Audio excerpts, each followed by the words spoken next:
용수의 중론 탐구 제12품 광고품. 광고품 원문.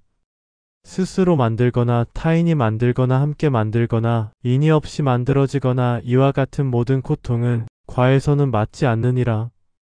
고는 스스로 짓는다고 이름하지 않고 법은 스스로 법을 만들지 않는다. 저것이 스스로 체가 있지 않은데 어찌 고를 만들겠는가? 이것과 저것이 고를 이룬다고 하면 응당히 함께 고를 지으리라. 이것과 저것이 짓는 것이 없으면 어찌 무인이 지으리요. 원문 끝.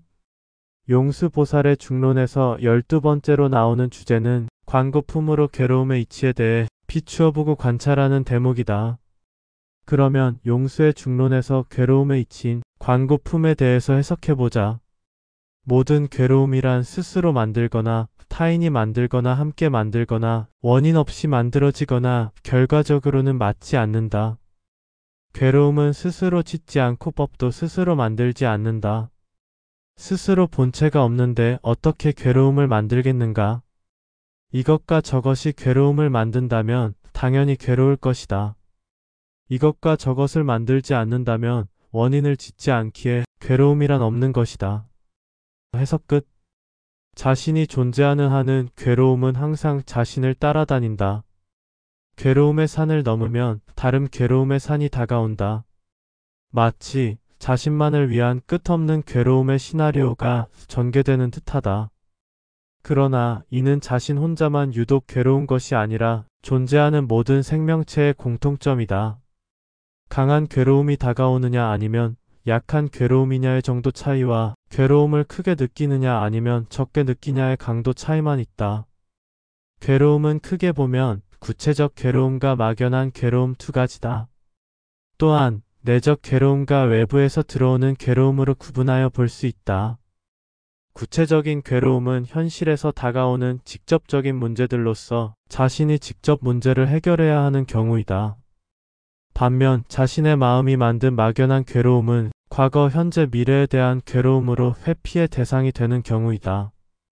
괴로움은 자신이 직접 문제를 해결하는 직접적 방법과 괴로움을 회피하는 간접적 방법이 있다.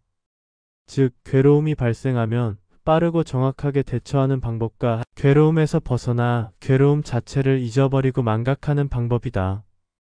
괴로움을 빠르고 정확하게 대처하는 방법은 문제라고 하는 원인이 발생하면 자신이 직접 과정에 개입하여 문제를 해결하고 문제에 맞는 결과를 도출시키는 경우이다. 즉, 원인과 대책을 마련하는 과정을 통하여 건별로 괴로움은 소멸하지만 새로운 괴로움 혹은 반복되는 괴로움은 끝없이 밀려온다. 괴로움이 지속하여 반복적으로 드러나는 이유는 자신을 보호하고 존재하기 위한 생존력 때문에 비롯되는 현상이다. 따라서 괴로움을 줄이려면 생존력의 게이지를 줄일 필요가 있다. 다음으로 괴로움 자체를 잊어버리고 망각하는 대표적인 방법은 괴로움을 정면으로 맞서서 해결하는 것이 아닌 회피하는 방법이다. 회피의 방법은 참선이어도 되고 명상이어도 되며 불경을 읽어도 되고 연불을 암송해도 된다. 즉, 다양한 수행 방법을 통하여 자신의 마음을 다스리는 것이다. 마음의 집착과 욕망이 사라지니 막연한 괴로움은 한낱 물거품 같은 번뇌에 지나지 않는다. 마음이 공하여 즐거움에도 치우치지 않고 괴로움에 치우치지도 않게 되어 평정심을 갖게 된다. 또한 내적 괴로움은 자신의 마음이 스스로 만드는 괴로움과 같아서 막연한 괴로움으로 간접적인 괴로움으로 볼 수 있으며 외부에서 들어오는 괴로움은 직접적인 괴로움으로 볼 수 있다. 나아가 자신의 내적 외적 괴로움을 떠나서 존재의 만연한 괴로움까지도 알게 된다면 존재라는 것은 괴로움을 잉태하는 종합적 시스템임을 알 수 있다. 왜냐하면 존재란 유지 확대라는 부조리한 속성이 있기 때문이다. 즉, 인과에 얽힌 윤회를 지속한다는 점이다. 표면상으로는 생과 사가 구분되어 소멸한 듯 보여도 실제로는 생과 사의 끝없는 반복 속에서 유지 확대되기 때문이다. 인류는 오스트랄로피테쿠스부터 진화하여 현생의 인류가 된 것이 아니다. 진화는 같은 종에서 변이를 일으킬 수는 있지만 전혀 다른 종으로 변화될 수가 없다. 만약 전혀 다른 종으로 변이를 하였다면 분명 그것은 불임이다.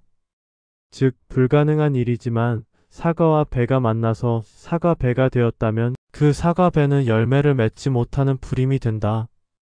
이는 유전자적 규칙이어서 존재를 구성하는 유기적 생명체의 법칙이다. 이런 법칙은 우연에 의한 것이 아니며 만든 자의 의도에 의한 것이다. 나아가 우리가 사는 지구라는 구조물도 마찬가지여서 진화에 따라 우연히 만들어진 것이 아니라 고도로 정교한 시스템에 의해 만들어진 것이다. 이렇게 누군가에 의해 의도적으로 만들어진 구조물과 시스템에서 수많은 윤회를 거듭하고 있는 자신이기에 괴로움은 필연적인 것이다. 물론 현상계에서 자신의 본체인 자성이란 없는 것이어서 만든 자도 없고 만들어진 자도 없다. 오죽하면 자성이란 없는 것이라고 말하겠는가? 불경에 보면 시다르타는 신 그들의 존재를 인정하지만 시다르타 자신이 신 그들보다 더 많은 것을 알고 있으며 지혜롭다고 판단하여 굳이 신에 대해 거론을 하지 않는다. 왜냐하면 시다르타는 신 그들도 자성이 없는 존재라고 보기 때문이다. 만약 인류가 몇백만 년 동안 윤회한다면 그 시간은 짧은 것인가 긴 것인가? 자성이 없기에 시간은 이미 사라져 길고 짧음은 무의미할 것이다. 그러나 정말로 자성이 없는 것이 맞는가? 몇백만 년 동안 윤회한다면 차라리 자성이란 없어야 한다. 왜냐하면 자성이 있다면 미쳐버리기 때문이다. 비유하자면 군대에 입대해 신병훈련소에 들어가서 자성이 있으면 견딜 수 없는 괴로움과 함께하는 것과 같다.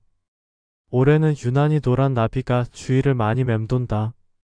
이번 생은 노란 나비의 꿈이 아닌 괴롭더라도 자신의 자성을 찾아야 한다.